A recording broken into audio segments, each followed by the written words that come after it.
The Narcissist and Embellishment. Embellishment, exaggeration, bulling yourself up, giving it large, Charlie Big Bananas. Not all narcissists necessarily engage in such blatant embellishment. It's particularly common with upper lessers. They are ones which will embellish from your whirlwind upper lesser type A, and in particular the bold, bragging, brash bully, boasting away that is the upper lesser type B, talking about how they are great at everything, the expert, fantastic, brilliant, never superseded, never surpassed. Mid-rangers will engage in it, perhaps more subtly, often with humble brags. Apart from the upper mid-ranger, their haughty arrogance, often backed up by achievement and capability, but there's always room for a bit more on top, and with them, invariably a lot more. Even the greater narcissists will embellish, because why not? Brilliant to begin with, add a little more topping. And therefore, embellishment is something that will occur regularly. One of the important things to understand about my kind is that everything, and I mean everything, has to be all about us. You may think that there are times that we are behaving in a kind and generous manner, that we appear interested in what you are saying, or what somebody else is talking about. We may demonstrate an understanding of somebody and appear to go out of our way to assist. None of this happens unless there is something in it for us, i.e. the prime aims. At its most obvious, this trait of making everything about us manifests in us talking a lot about ourselves. Of course, I know when it comes to talking about me, you don't mind, because I'm fascinating. We'll regale you with our achievements, our sporting prowess, the things that we succeeded in when we were younger. We will boast about how much we earn, where we holiday, where we dine, what we buy, and so on, just to make sure that the listener, and especially you as a target, perhaps for being intimate partner primary source, that you understand we are fantastic. We are leaders in our field. Some of what we boast about is entirely made up. And this is, as I've explained in the video about character trait acquisition, is because we are adept at listening to other people when we meet them and stealing parts of their characters, attributes and behaviours that we covet for ourselves. We absorb what they are and turn it into being part of us, so that the rest of the world thinks that this is what we actually are.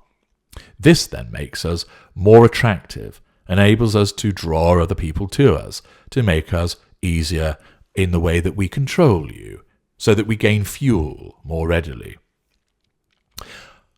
Much of what we brag about will then also be embellished and exaggerated, but there is a foundation of truth within it. We have been to Dubai twice, but we make it 8 times in conversation. We once attended a Depeche Mode concert and made it to the front of the crowd to watch them, but we tell you that we had drinks backstage with the band, although Dave Garner, lead singer, was drinking water because he stays sober these days. We own an Armani suit. We tell you that we've got 7, 1 for each working day and 2 for Saturday, depending on where we go out.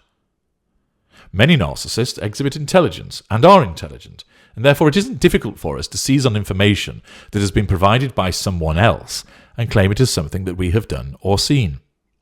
A friend has attended an art exhibition and told us a lot about it. Ordinarily, we would much rather be talking about what we have been doing. But, in the instance, as part of asserting control, we recognise instinctively where lesser or mid-range, and, calculated where greater or ultra, the value in listening, at least for a period of time. First of all, the fact that someone as brilliant as me is deigning to listen to you, it shows that you must have at least some special qualities, so it's flattery, and thus is a benign form of manipulation. This should then make you feel good about yourself. You're not only being granted an audience in the presence of greatness, but how about this? I'm actually allowing you to use up my precious time and tell me something about you. Secondly, I listen because I recognise that this information that you're telling me has a value. I can purloin it for myself at a drinks reception that evening. I can also claim to have attended the art exhibition. My air of confidence and total conviction in what I am saying will not only cause someone to doubt, I will not cause someone to doubt what I'm saying is true. Why would they? Most people accept comments at face value anyway. Why would they seek to cross-examine me about whether I went or not? I know this is how people respond, and therefore there is no difficulty in me pretending that I did attend. Indeed, I will regurgitate this outright lie about attendance so many times that I might as well have attended, because I am able to recall the detail sufficiently. Of course, in many aspects of my life, I do these things anyway, so there is no embellishment. But where the opportunity arises to assert control in this way and gain fuel, it will be taken. And of course, the lower echelon narcissists that don't have access to such opportunity and privilege will purloin it for themselves.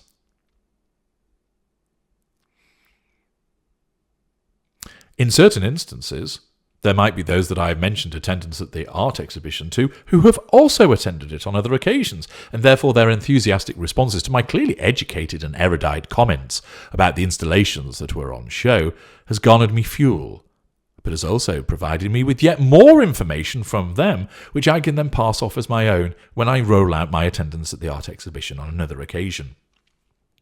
The more information that I gather, the more that I can talk about how brilliant I am.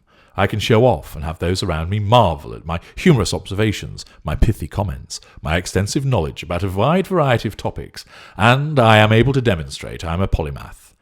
I will talk about all the places that I have visited around this world, and indeed I have actually visited many of them, but I may as well add to them even further with the ones that I haven't gone but I know somebody who has, so I can add that to my collection.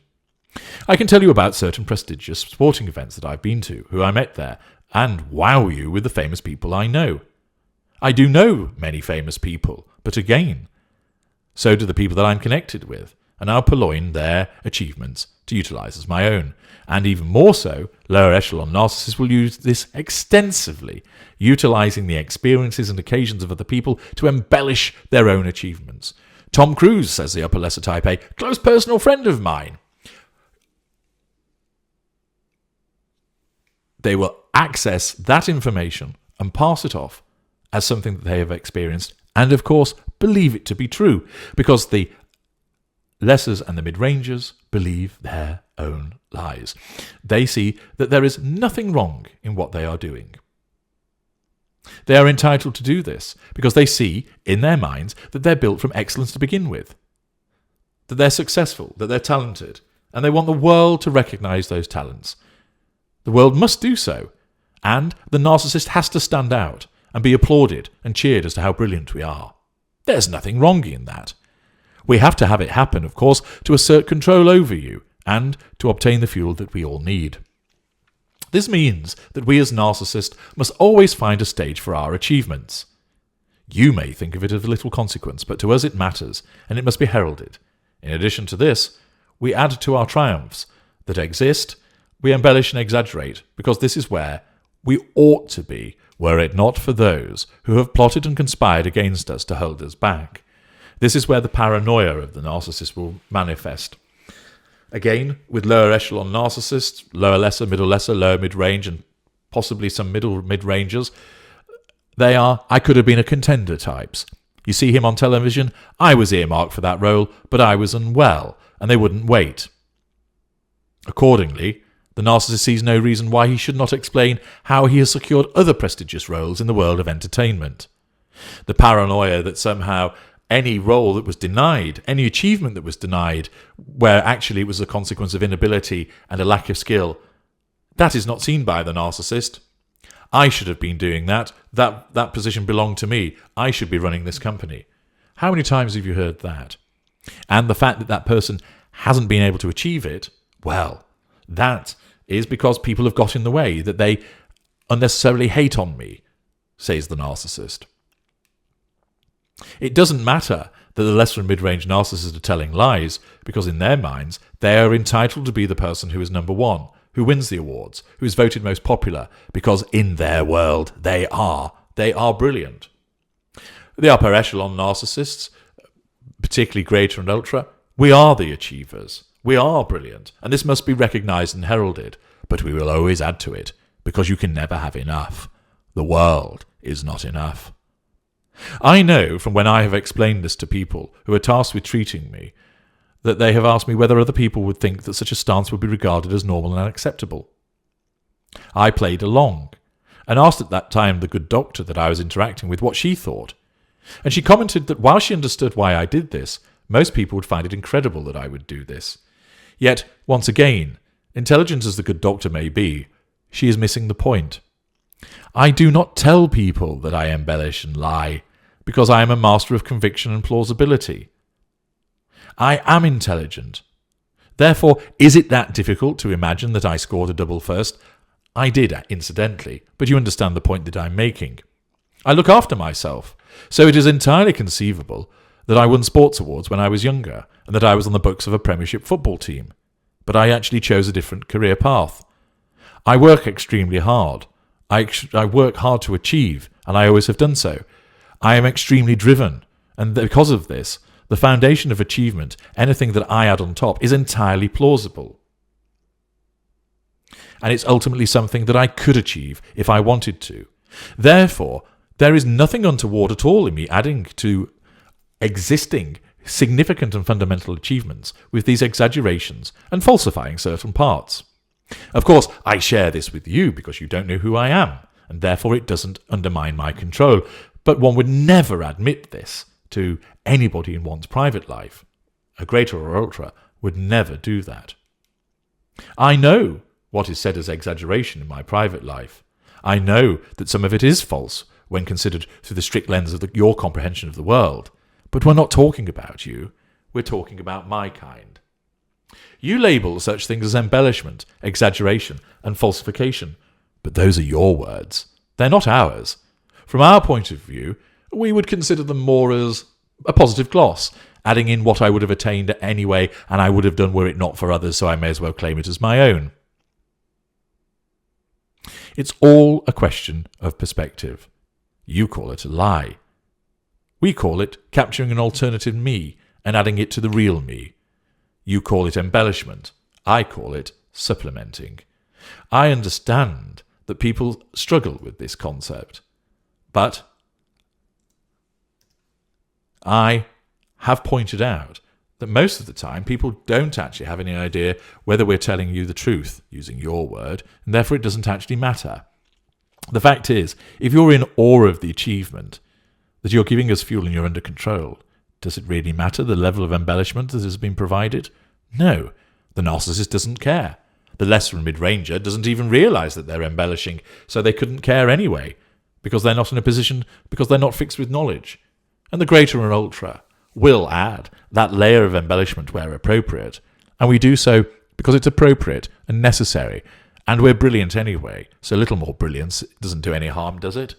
And ultimately, we don't care. You all provide us with the appropriate reaction, which is fuel and signalling that you're under control, and thus you are drawn to us, whether as friend, colleague, or intimate partner. And that's the truth of the matter. No exaggeration.